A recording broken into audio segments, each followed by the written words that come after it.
Ave Maria, cheia de graças, o Senhor é convosco. Bendita sois vós entre as mulheres e bendito o fruto do vosso ventre, Jesus.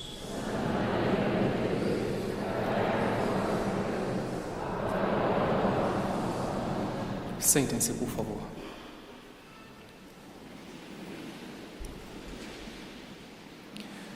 Não há pior surdo do que aquele que não quer escutar, diz um velho ditado. Esse ditado popular, que tem muito de verdadeiro, ainda se torna mais verdadeiro quando se trata de verdades oriundas provenientes de Deus. Muitas vezes nós tampamos os nossos ouvidos para não escutar aquilo que Deus nos quer dizer. Isso pode se ilustrar de várias maneiras. Conta-se um fato que ilustra bem isso na vida de uma menina. Era uma menina espanhola da região da Andaluzia, portanto, sendo espanhola, uma menina com temperamento bastante forte. Desde menina, ela já almejava, já sonhava contrair matrimônio, queria casar-se. Um sonho legítimo, talvez um tanto precoce. Mas tinha esse sonho. A vida dela foi passando e as circunstâncias propícias para ela ter um bom casamento não apareceram. Então, ela começou a pensar se de fato a vocação dela, o chamado de Deus para ela era o matrimônio. E pensava, analisava um pouco a vida. Será que minha vocação não é para ser monja, não é para ser religiosa? Ela se perguntava. Mas a apetência dela para a vida matrimonial era muito grande. Ela não estava disposta a escutar aquele chamado de Deus. E no meio dessa indecisão, ela resolveu fazer uma peregrinação para uma cidade onde havia um santuário em honra a Nossa Senhora, e ali pedir a Nossa Senhora o discernimento em relação à vocação que ela possuía ou não. E naquela dúvida, foi para a peregrinação e passou o dia inteiro diante de uma imagem de Nossa Senhora rezando, pedindo para que Nossa Senhora mostrasse o caminho que Deus queria para ela. E elas tantas, no meio do pedido, ela começou a fazer uma formulação um pouco mais simples. Ela dizia para Nossa Senhora: casadita ou monjita, casadinha ou monjinha, seria em português, casada ou monja. E ela rezava o terço, rezava o rosário e perguntava para Nossa Senhora isso: casadita ou monjita? E depois de ter ficado o dia inteiro diante dessa imagem de Nossa Senhora, perguntando a Nossa Senhora sobre a vocação dela, aconteceu um milagre. A imagem do menino Jesus, não a imagem de Nossa Senhora, começou a se mexer. A imagem do menino Jesus estava no colo de Nossa Senhora. Era uma imagem de Nossa Senhora que tinha o menino Jesus no colo. Começou a se mexer e começou a olhar para ela. E ela ficou encantada e percebeu que dali viria talvez uma resposta. E ela: então, casadita ou monjita? Casada ou monja? E o menino Jesus falou para ela: monjita, monja. Aí ela olhou para o menino Jesus e disse: menino, fica quieto, por favor, que eu estou falando com a sua mãe.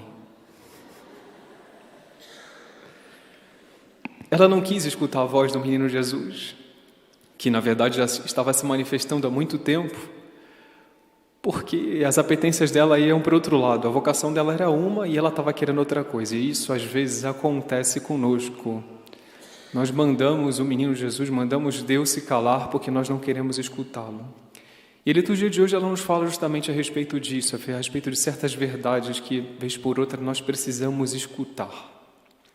A liturgia ela apresenta essa conversa um tanto misteriosa, esse evangelho cheio de mistério, porque é um evangelho que apresenta uma conversa cheia de mistério, a conversa entre essa samaritana e Nosso Senhor Jesus Cristo. Nosso Senhor Jesus Cristo entabula uma conversa com essa mulher por iniciativa própria. Ele que vai atrás dessa mulher, o que era até um tanto anormal, e ela é estranha, porque ela era samaritana. E seria prolongar demais a homilia aqui, explicar isso, mas havia uma disputa entre samaritanos e judeus, uma disputa originada em questões históricas.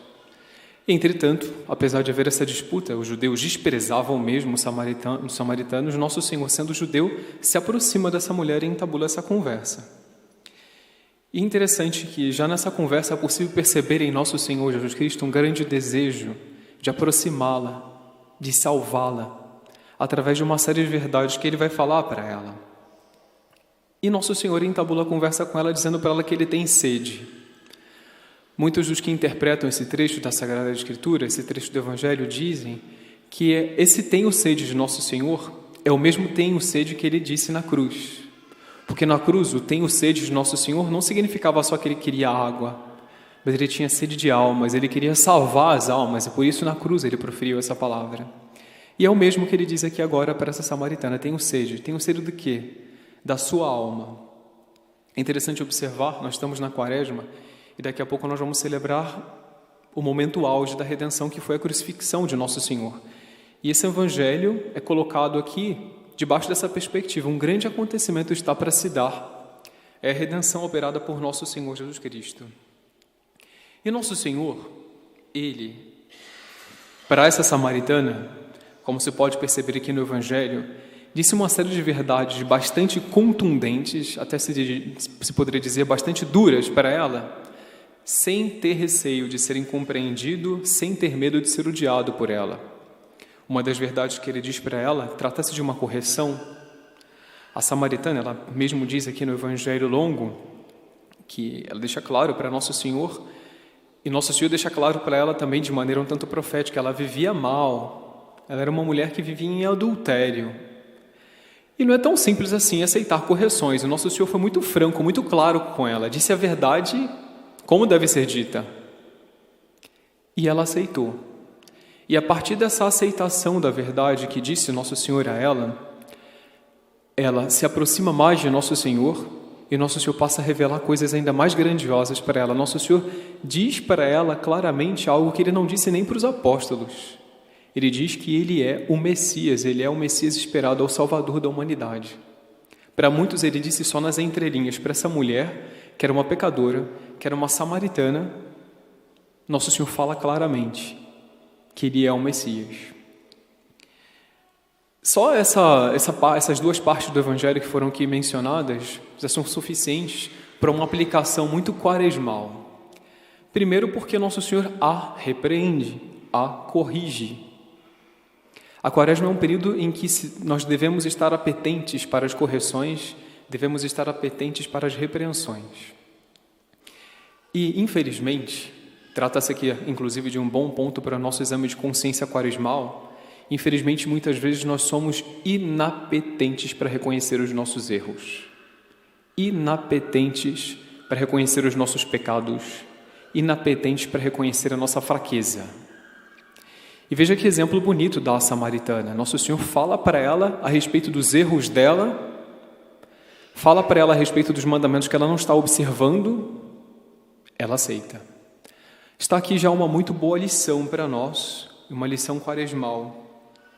Nosso Senhor, quando dizia para ela que ele tinha sede, ele estava mostrando que tinha sede dessa docilidade dela em relação à repreensão que ele ia dar. Ele tinha sede dessa submissão, dessa obediência que ela ia ter em relação ao nosso Senhor Jesus Cristo.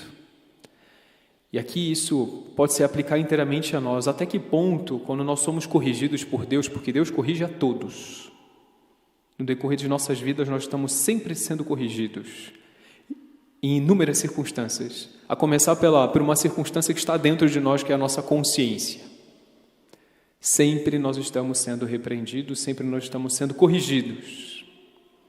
Pergunta: a quantas anda a nossa disponibilidade de aceitar essas correções, aceitar essas repreensões, a nossa humildade em reconhecer as nossas debilidades e as nossas fraquezas? Está aqui uma aplicação no âmbito pessoal muito interessante já para esse período de Quaresma, mas esse Evangelho e essa segunda parte do Evangelho que foi mencionada nos abre os horizontes para uma outra aplicação. Quando Nosso Senhor repreende essa samaritana, ter esse encontro com essa samaritana, como foi dito anteriormente, estava para se dar um grande acontecimento. Nosso Senhor Jesus Cristo iria operar a redenção. E é curioso que sempre quando está para acontecer algo de grandioso, a providência prepara a humanidade com verdades mais e mais claras. E foi o que aconteceu aqui nesse Evangelho, por exemplo. Estava para ser operada a redenção e Nosso Senhor Jesus Cristo foi se demonstrando mais e mais claro falando certas verdades que anteriormente ele não falava. E não é só nesse evangelho que se percebe isso. Todos os evangelhos que narram períodos da vida de Nosso Senhor que estão mais próximos da redenção, mais próximos da crucifixão, são evangelhos que dividem as águas. Muitas pessoas passam a se afastar de Nosso Senhor Jesus Cristo porque não querem escutar certas verdades que Ele tem a dizer. Nesse sentido, o evangelho de hoje tem uma aplicação outra, que nos alarga os horizontes. É impossível nós não percebermos o que está acontecendo no mundo. É impossível nós não percebermos o quanto está para se dar ou estão se dando grandes acontecimentos. Acontecimentos profetizados, acontecimentos, nós poderíamos dizer até apocalípticos. Estão se dando grandes acontecimentos. Se próximo dos acontecimentos grandiosos em torno da vida de Nosso Senhor, ele passou a proferir verdades de forma mais clara, mais contundente, às vezes até mais dura, se nós estamos para viver ou estamos vivendo grandes acontecimentos, o normal é que isso se dê novamente. E que nós imitemos o sublime, o elevadíssimo, o divino exemplo de Nosso Senhor e estejamos dispostos a falar certas verdades, a interpretar os acontecimentos de acordo com Deus, inclusive a escutar certas verdades. Trata-se aqui de um ponto muito importante desse evangelho e muito aplicável ao que nós estamos vivendo hoje. Muito aplicável. Muitas coisas estão se dando em torno de nós, homens.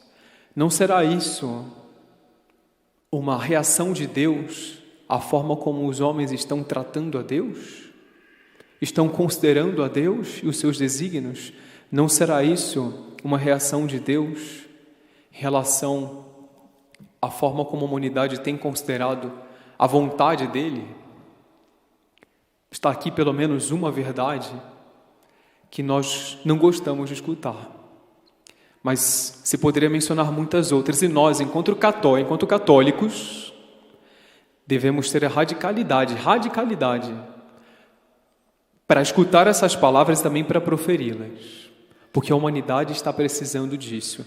E a humanidade não poderá esperar de outros essas palavras, senão de nós, católicos, nós que seguimos a Nosso Senhor Jesus Cristo, que disse a verdade. Que sempre disse a verdade. A liturgia hoje, portanto, nos convida a examinar a nossa consciência em relação a esse ponto também. Até que ponto nós estamos abertos a certas verdades e até que ponto nós estamos dizendo, proclamando certas verdades que devem ser ditas aqui, lá e acolá. Interessante observar aqui na primeira leitura o destino dos que não querem escutar ou dizer a verdade. A primeira leitura é do livro do Êxodo e fala a respeito de Moisés.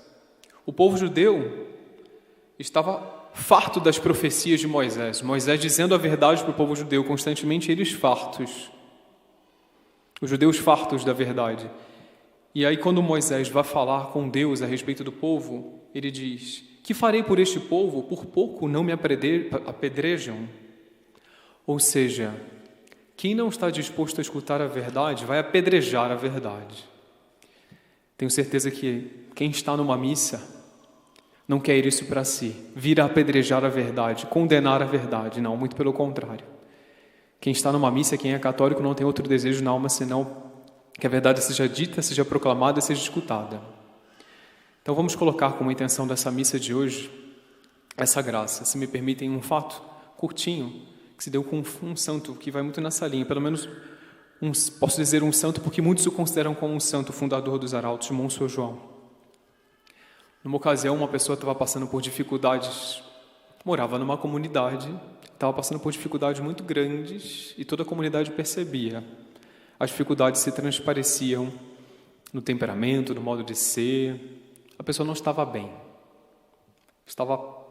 Não estava como Deus queria que estivesse. Todo mundo percebia e todo mundo queria ajudá-la. Isso chegou até Monsenhor João, nosso fundador. Ele ficou sabendo disso, só que não podia fazer ele pessoalmente alguma coisa, porque ele já tinha passado pelo AVC. Ele não podia chamar a pessoa e tentar adverti-lo, olha, precisa mudar tal ponto, precisa consertar tal outro, etc. Ele não tinha condições. E aí a pessoa que fez isso chegar até ele, fez por caridade, para que ele pudesse fazer algo, tomar alguma providência, narrava para ele muito atento, e elas tantas, ele disse para essa pessoa, fala para ele, para esse que estava passando por essa dificuldade, tudo o que todo mundo está dizendo, fala que tudo que todo mundo está pensando, que vai fazer bem para ele. E tal qual, quem estava conversando com o Monsenhor João, relatando isso, ficou evidentemente um tanto inseguro, porque falar a respeito dos defeitos na frente da pessoa, para ela, é duro. Mas esse obedeceu, foi lá e fez tal qual foi orientado. O outro escutou tudo o que havia sido dito para Monsenhor João, nosso fundador, a respeito dele. Escutou também umas boas orientações e acatou. E ficou depois gratíssimo, porque ele teve a oportunidade de transformar-se. Ele teve a oportunidade de mudar os pontos que não eram agradáveis a Deus na vida dele e que ele não percebia. Então vamos pedir a nosso Senhor Jesus Cristo seguir exemplos nessa linha de disponibilidade para escutá-lo e disponibilidade para proclamar aquilo que ele tem a dizer através de cada um de nós. Louvado seja nosso Senhor Jesus Cristo.